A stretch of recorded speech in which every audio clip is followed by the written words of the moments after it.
29 साल की नमिता, जिसका इस दुनिया में कोई नहीं था, वो अपने मामा मामी के यहाँ रहती थी।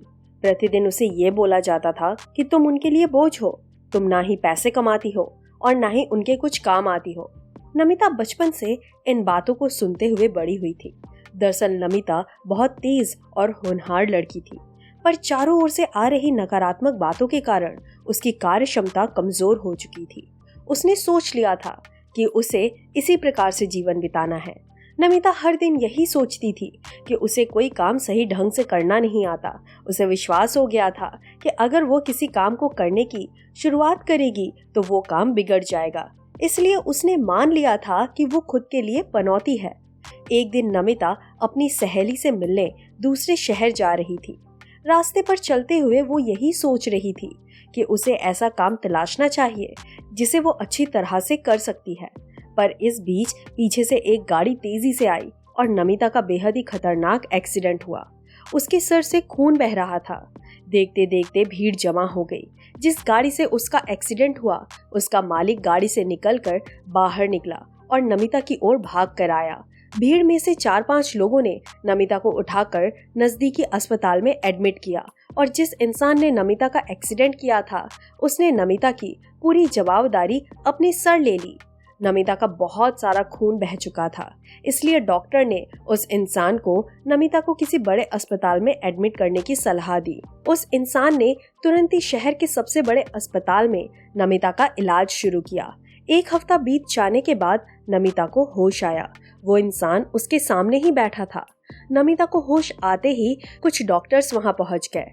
डॉक्टर्स ने नमिता से उसका नाम पूछा, पर नमिता को अपना नाम याद ही नहीं आ रहा था। उसे अपने अतीत की कोई भी बात याद नहीं आ रही थी। ऐसे में डॉक्टर्स ने नमिता को शांत रहने को कहा। जिस इंसान की वजह से नमिता की ये हालत हुई थी, वो इंसान शहर के रईस लोगों में से एक था। उसने अस्पताल का पूरा किराया भरा, साथ ही नमिता की जानकारी न्यूज़पेपर और टीवी पर भेजी। 1 महीना बीत जाने के बाद भी नमिता के मामा मामी अस्पताल आए नहीं। ऐसे में वो सहेली जरूर आई जिससे नमिता मिलने वाली थी। उस सहेली ने उस रईस इंसान को नमिता की पूरी कहानी सुनाई। कुछ महीने बीत जाने के बाद नमिता ठीक होने लगी, पर तब भी उसे कुछ भी याद नहीं आ रहा था। उस इंसान ने उसके रहने की व्यवस्था एक अनाथालय में कर दी और उसके बाद उन दोनों की कभी मुलाकात नहीं हुई। पर उसने उस अनाथालय को नसीहत दी कि नमिता को किसी भी चीज की कमी नहीं होनी चाहिए। नमिता अब इस दुनिया में अकेली थी। उसे बस अपना नाम पता था। कुछ दिन बीतने के बाद उसे महसूस होने लगा कि वो समय बर्बाद कर रही है, इसलिए उसने पढ़ना शुरू किया। उसने महान लेखकों की किताबें पढ़ी, अलग अलग विषयों का ज्ञान अपने अंदर उतारा।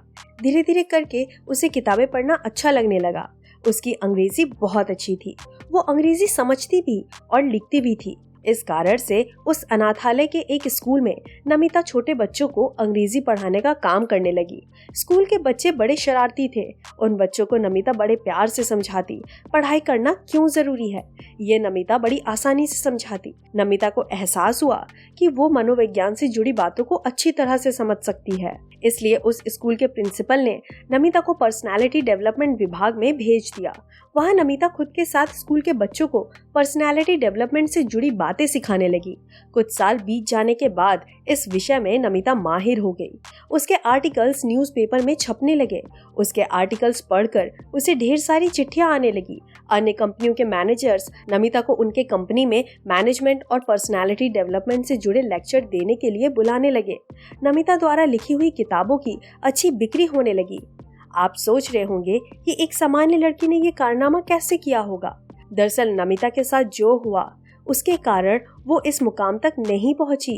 अगर नमिता की जिंदगी में वो एक्सीडेंट नहीं होता तो भी वो उन चीजों को जरूर हासिल कर लेती जो एक्सीडेंट के बाद मिला। फर्क बस इतना था कि उस वक्त उसका दिमाग नकारात्मक बातों से भरा हुआ था। नकारात्मक विचार के कारण नमिता के मन में अंधकार छाया हुआ था। इस अंधकार के वजह से उसे कुछ दिखाई नहीं दे रहा था। बस इस छोटी सी सोच के कारण नमिता ने वो करके दिखाया जिसे वो बहुत पहले ही कर सकती थी।